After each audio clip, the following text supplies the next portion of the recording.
Descendants of the sun episode 4 का पूरा सारांश। एपिसोड 3 के अंत में कोरिया से आदेश आया था कि उरुएक की खराब हालत की वजह से सभी चिकित्सा स्वयंसेवकों को वापस बुलाया जाए। एपिसोड 4 की शुरुआत इसी से होती है।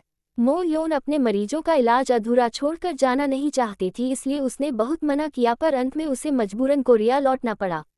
जाते समय वह यू शी जिन से मिल भी नहीं पाई। उधर यू शी जिन को जब पता चला कि मो योन बिना मिले चली गई तो वह बहुत नाराज हुआ। उसे लगा कि डॉक्टर होने के बावजूद वह मुश्किल समय में साथ नहीं दे सकी। इसी बीच सेना को आदेश मिला कि उरुएक में आतंक मचाने वाले अर्गस गिरोह को पकड़ा जाए। रात में छापा मारा गया और बहुत बड़ी लड़ाई हुई। लड़ाई के दौरान अर्गस के लोगों ने बम फोड़ दिया। उस धमाके में यू शी जिन घायल होकर लापता हो गया। जब सेना के लोगों को यू शी जिन नहीं मिला तो सबको लगा कि वह अब नहीं रहा।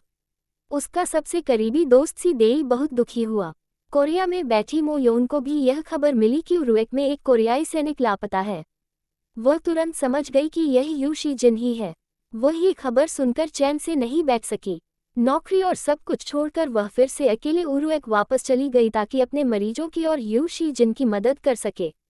लेकिन सच्चाई ये थी कि यू शी जिन मरा नहीं था। धमाके के बाद वह नदी में गिर गया था और एक बूढ़े आदमी ने उसे बचा लिया था।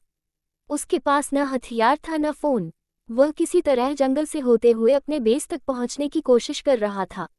इसी बीच मो योन जब उरुएक के बेस पर पहुंची और उसे पता चला कि यू शी जिन लापता है तो वह रो पड़ी।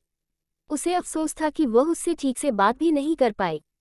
तभी अचानक दरवाजा खुला और फटी हुई वर्दी में घायल यू शी जिन अंदर आया। दोनों एक दूसरे को देखकर हैरान रह गए। थोड़ी देर की खामोशी के बाद यू शी जिन ने हल्के से मुस्कुराकर कहा कि डॉक्टर तुम फिर से आ गई। इस तरह एपिसोड का अंत हुआ और दोनों के बीच की दूरियां खत्म होने लगी।